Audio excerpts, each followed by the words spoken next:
Exercício de aprendizagem, questão A1. Certa massa de gás ideal ocupa o volume de 49,2 litros, sob pressão de 3 atm e temperatura de 27 graus Celsius. A constante universal dos gases perfeitos vale 0,082 atm litro mol Kelvin. Determine o número de mols do gás. Letra B. A massa do gás, sendo a massa molar igual a 28 gramas por mol, e o volume molar desse gás nas condições de pressão e temperatura consideradas. Tranquilo? Então, tenta resolver essa questão, dá pausa nesse vídeo e na sequência você confere a nossa resolução. Valendo? Então, olha só, nessa letra A aqui, nós vamos utilizar a equação de estado do gás perfeito, ou do gás ideal, né? Pressão vezes volume igual a N, R, T. Tranquilo? A pressão está em atm, filé, porque a nossa constante também está em atm, então ficamos com 3. O volume ocupado pelo gás, 49,2 litros. Não tem problema, porque na constante também aparece o litro. O número de mols é a pergunta. A constante, 0,082 atm litro mol Kelvin. Aí, cuidado aqui, ó, que a nossa temperatura está em graus Celsius. Soma mais 273. Essa temperatura em Kelvin seria 300 Kelvin. Tranquilo? Até porque 27 graus Celsius também já é uma temperatura bem conhecida da gente, né? Ela cai muito na termodinâmica. Então, a temperatura em Kelvin, 300, né? Já de cara dá para você fazer aqui algumas brincadeiras, ó, tá? Para não fazer tanta conta aqui. Eu vou pegar 2 zeros emprestados do 300 e vou andar com essa vírgula 2 casas para a direita, tá? E vou reescrever aqui, ó. 3, não faz esse produto, ó. 3 vezes 49,2 igual a N, 8,2 vezes 3, tranquilo? O 3 que aparece do lado esquerdo também aparece do lado direito, tranquilo? Logo, o nosso número de mols, N, seria igual a 49,2 dividido por 8,2, que seria a mesma coisa que 492 dividido por 82, como você achar melhor. Mas se você fizer essa relação 492 por 82, você vai achar exatamente o N igual a 6 mols, tranquilo? N igual a 6 mols. De boa? Tá vendo? Qual seria a massa do gás, sendo a massa molar 28 gramas por mol? Ora, nós sabemos que o número de mols é dado pela relação massa sobre massa molar. O número de mols, 6. A massa do gás é a pergunta e a massa molar, 28 gramas por mol. Tranquilo? Conclusão, a nossa massa seria dada pelo produto 6 vezes 28. E se você faz 6 vezes 28, 6 vezes 8 dá 48, vai 4. 6 vezes 2, 12 com 4, 16, né?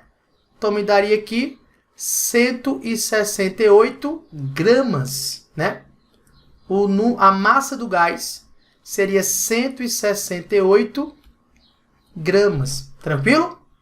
E ele pede para você, na letra C, calcular o volume molar desse gás nas condições de pressão e volume, nas condições de pressão e temperaturas consideradas. Olha só. Se são as mesmas condições de pressão e temperatura, olha para cá. Eu sei que PV igual a nRT, tranquilo? Nós estamos trabalhando com as mesmas condições de pressão, com as mesmas condições de temperatura, e esse R é uma constante. Então, se ele quer o volume molar, ele quer um volume para apenas 1 mol, tá? Esse volume que ele ocupa de 49,2 litros são para 6 mols.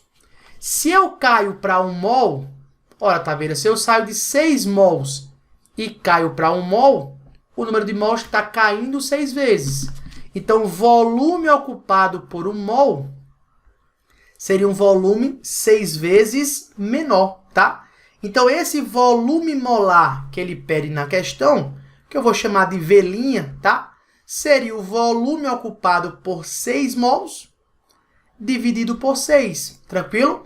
Então, seria 49,2 dividido por 6.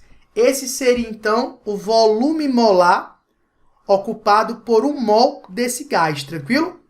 E se você faz 49,2 dividido por 6, né? O volume molar, o volume ocupado por 1 mol desse gás, seria um volume de 8,2 litros, tá certo?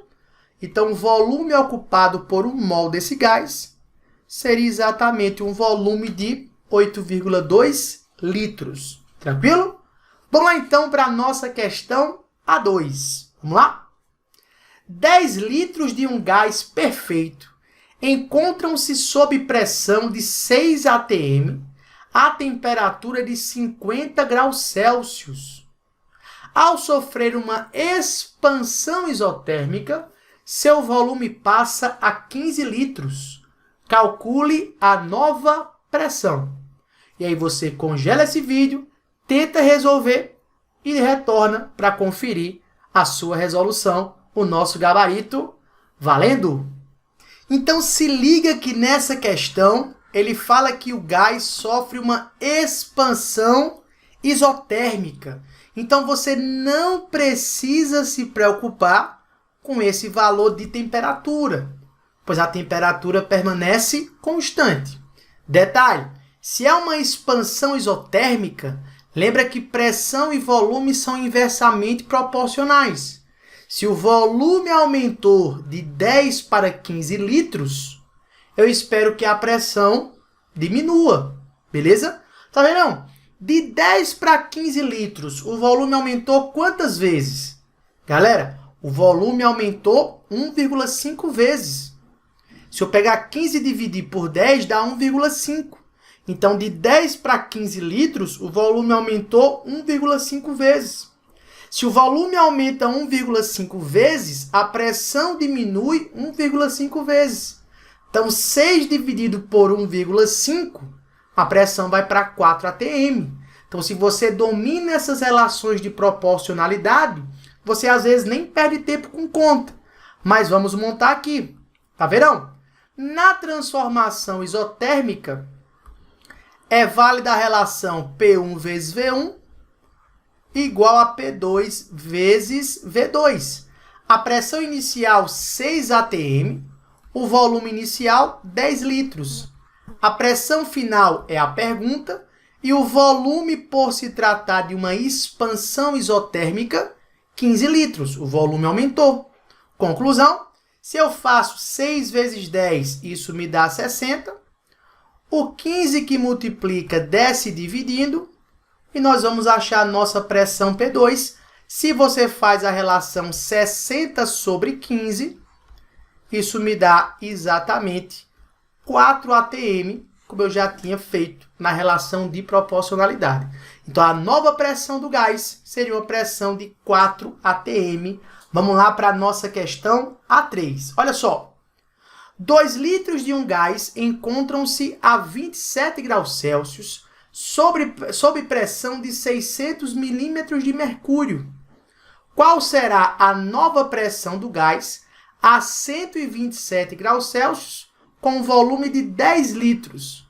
Aqui você vai precisar utilizar a lei geral dos gases perfeitos, transforma a temperatura para Kelvin, resolve essa questão, congela o vídeo e volta para conferir sua resposta.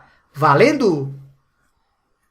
Utilizando a lei geral dos gases perfeitos ou dos gases ideais, vamos fazer aqui, ó, P1, V1 sobre T1 igual a P2 V2 sobre T2. Tranquilo? Cuidado com a temperatura, né? A temperatura está em graus Celsius. Então, essa temperatura inicial, nós passamos para Kelvin. Soma mais 273, ficamos com 300 Kelvin. Essa temperatura de 127 graus Celsius, somando mais 373, ficamos com 400 Kelvin. Tranquilo? Então, nós temos aqui, ó, inicialmente, 2 litros do gás a uma temperatura de 27 graus Celsius e uma pressão de 600 milímetros de mercúrio. Então, ficamos com 600 vezes 2 sobre 300 Kelvin igual. Qual será a nova pressão? Então, P2 é a pergunta. Ocupando um volume de 10 litros a uma temperatura de 400 Kelvin. Tranquilo? É só você resolver essas continhas aqui, ó, tá? Já de cara eu vou fazer o seguinte, ó. 600 dividido por 300, isso me dá 2, tranquilo? Eu posso cancelar esse 10 com 10 do 400, ó. E vamos ficar com o seguinte. A pressão P2 seria igual, ó, 2 vezes 2 me dá 4. O 40 que está dividindo sobe multiplicando, ó. Tranquilo? Conclusão, a nova pressão seria uma pressão de 160 milímetros de mercúrio, né? Pois o produto 4 vezes 40 me daria exatamente 160 milímetros de mercúrio. Essa é a nova pressão, uma questão simples aí sobre lei geral dos gases, tranquilo? Vamos lá para a nossa questão A4. Vamos aumentar aqui um pouquinho o nível, beleza? Em um recipiente hermeticamente fechado e que contém 20 gramas de CO2, foi acoplada uma válvula. Inicialmente, a pressão desse gás é de 6 atm e a sua temperatura é de 77 graus Celsius.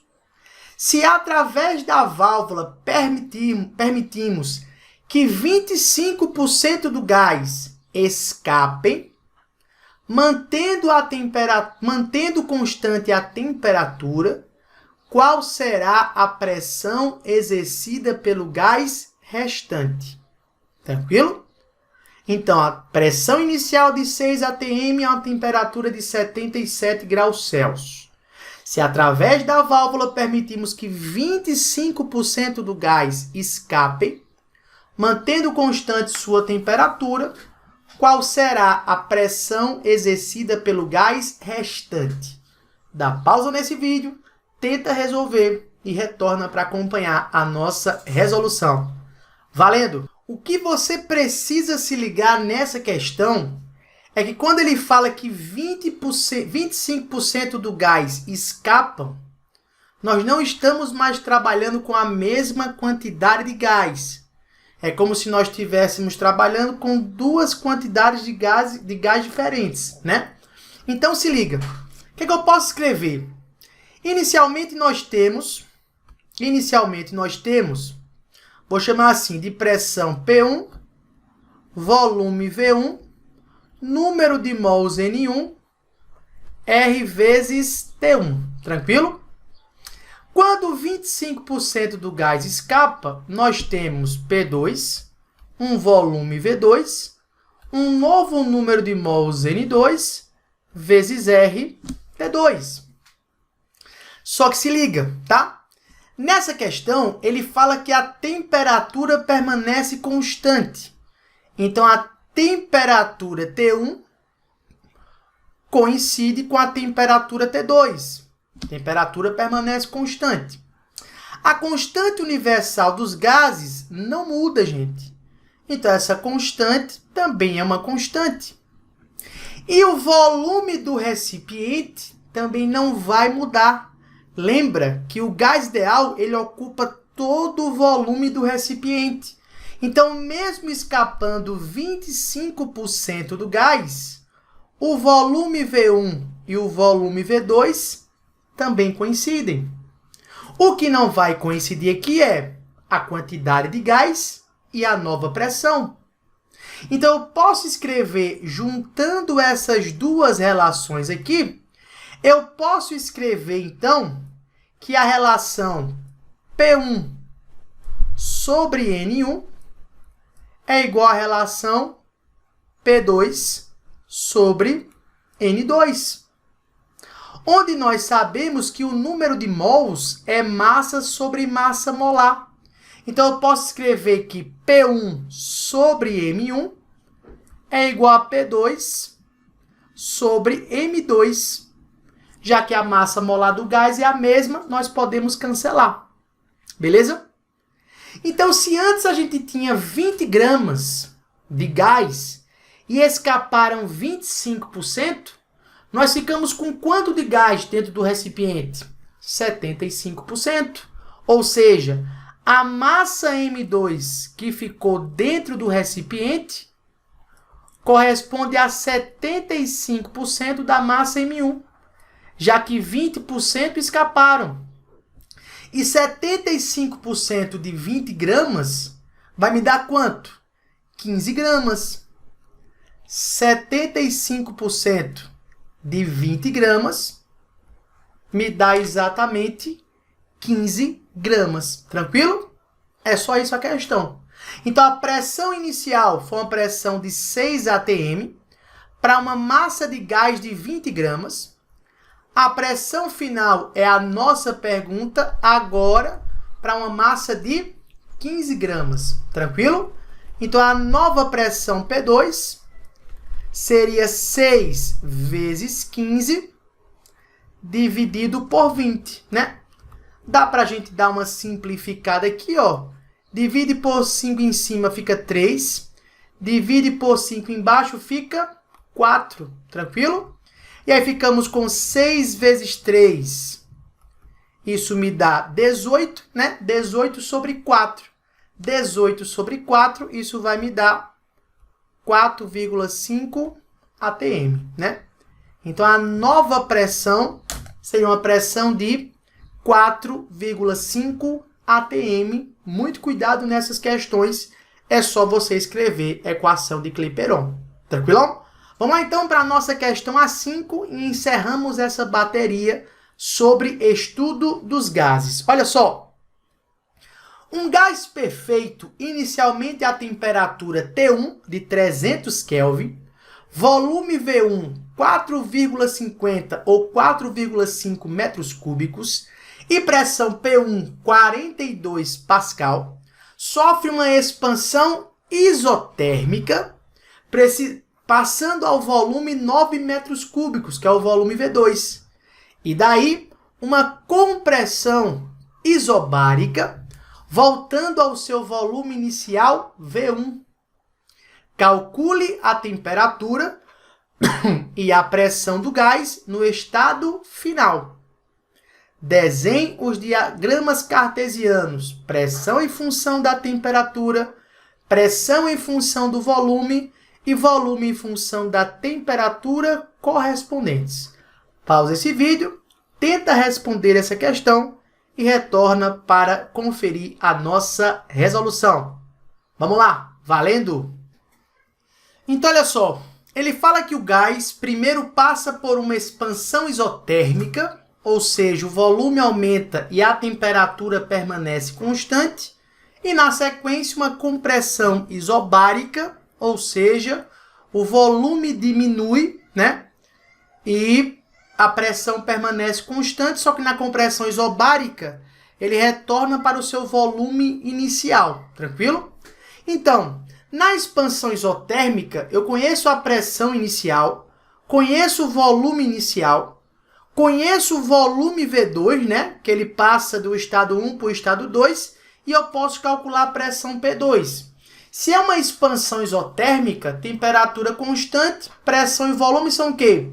Inversamente proporcionais. Se o volume sai de 4,5 metros cúbicos para 9 metros cúbicos, esse volume dobrou. Se o volume dobra, a pressão cai pela metade, né? Então, eu espero que a pressão P2 seja uma pressão aí de 21 Pascal. Mas vamos lá. Na transformação isotérmica, é válida a relação P1 vezes V1 igual a P2 vezes V2, né? Então, ficaríamos com 42 vezes 4,5 igual a P2 vezes 9, né? E aí, se você simplifica aqui, ó, 4,5 e 9, aqui fica 2, aqui fica 1, né? Conclusão, essa pressão P2 vai ser 42 dividido por 2, logo a pressão P2 seria aí uma pressão de 21 Pascal, né? Então, a pressão do gás no estado 2, após passar por uma expansão isotérmica, seria uma pressão aí de 21 Pascal. Na sequência, ele passa por uma compressão isobárica, ou seja, do estado 2 para o estado 3, a pressão permanece constante. Então, a pressão P2 é igual à pressão P3, que vai ser igual a 21 Pascal. Então, a pressão constante, tranquilo? O volume era de 9 metros cúbicos e retorna para o volume de 4,5 metros cúbicos, que era o volume inicial. Tá vendo? Na transformação isobárica, volume e temperatura são diretamente proporcionais. Então, se o volume sai de 9 para 4,5 metros cúbicos, esse volume diminui 2 vezes. Se o volume diminui 2 vezes, a temperatura também diminui 2 vezes. Então, eu espero que a temperatura T3 seja uma temperatura de 150 Kelvin, tranquilo? Só que na transformação isobárica, é válida a relação V1 sobre T1 igual a V2 sobre T2, tranquilo? Então, ficamos com V1, aliás, perdão, V2 sobre T2 igual a V3 sobre T3, né? Então, ficaria V2 sobre T2 igual a V3 sobre T3, né? Então, volume V2, 9 metros cúbicos, a temperatura T2, 300 Kelvin. O volume V3, ele retorna para o volume inicial 4,5, né? E a temperatura T3 seria exatamente a nossa pergunta, né? E aí, se você faz a simplificação, 9 por 4,5, aqui fica 2 e aqui fica 1. Conclusão, essa temperatura T3 seria 300 dividido por 2, que dá exatamente 150 Kelvin, tranquilo? Então, na letra A, ele pede para você a temperatura e a pressão do gás no estado final. A pressão do gás no estado final seria de 21 Pascal, é a pressão no estado 3, e a temperatura no estado final seria a temperatura T3, 150 Kelvin, tranquilo? Aí ele pede para você desenhar os gráficos da pressão em função da temperatura, da pressão em função do volume e do volume em função da temperatura, tranquilo? Então vamos lá. O primeiro gráfico da pressão em função da temperatura, nós temos uma expansão isotérmica, ou seja, a temperatura permanece constante, o volume aumenta, a pressão diminui, né? Então, essa primeira transformação seria uma expansão isotérmica. Seria uma reta aqui na vertical, ó, né? Indicada para baixo aqui, né? Porque a temperatura permanece constante, o volume aumenta, a pressão diminui. Na sequência, nós temos o quê? Uma compressão isobárica. Deixa eu só ajeitar aqui, ó, para ficar certinho. Olha só. Na expansão isotérmica, temperatura constante, o volume aumenta, a pressão diminui. Então, seria assim, ó. Essa é a expansão isotérmica, né? Temperatura constante, a pressão diminui, o volume aumenta. Na sequência, nós temos uma compressão isobárica. A pressão permanece constante, o volume diminui, a temperatura diminui. Então, seria uma transformação, um gráfico mais ou menos assim, ó. Beleza? Caminhando para a esquerda. Aqui nós teríamos, olha só, o estado 1. Aqui nós teríamos o estado 2. E aqui nós teríamos o estado 3. Aqui seria o nosso estado 3, né? Esse valor de temperatura aqui seria 300 Kelvin, aqui seria 150 Kelvin. A pressão no estado 1 seria 42 Pascal e a pressão aqui no estado 3 seria 21 Pascal. Tranquilo? Mais uma expansão isotérmica acompanhada de uma compressão isobárica. Esse seria o gráfico da pressão em função da temperatura. Tranquilo? O gráfico da pressão em função do volume, né? Nós temos uma expansão isotérmica acompanhada de uma compressão isobárica. Na transformação isotérmica, pressão e volume são o quê? Inversamente proporcionais. Então, nós temos uma hipérbole, ó. Então, essa expansão isotérmica no gráfico PV seria uma hipérbole, acompanhada de uma compressão isobárica. A pressão permanece constante e o volume diminui. Então, ficaria mais ou menos assim o gráfico da expansão isotérmica acompanhada de uma compressão isobárica no gráfico PV. Aqui seria o nosso estado 1. Aqui seria o nosso estado 1. Aqui seria o nosso estado 2. E aqui seria o nosso estado 3. Tranquilo? E no gráfico do volume em função da temperatura, nós temos uma expansão isotérmica. O volume aumenta. O volume aumenta. E a temperatura permanece constante. Então, teríamos aqui uma reta na vertical, né? Então, o volume aumenta e a temperatura permanece constante. Deixa eu colocar aqui para vocês, seria mais ou menos assim, ó. O volume aumenta e a temperatura permanece constante. Finge que você está vendo aí uma reta na vertical. Vou fazer de novo, tá horrível, né? Ó. Expansão isotérmica, o volume aumenta, temperatura constante. Seria uma reta na vertical, com a setinha para cima, tá? Acompanhada de uma compressão isobárica. Lembra que volume e temperatura são o quê? Diretamente proporcionais. Então, o volume diminui e a temperatura também diminui. Seria uma reta inclinada, ó, só que nesse sentido aqui, né? Então, aqui seria, ó, o nosso estado 1. Aqui seria o nosso estado 2.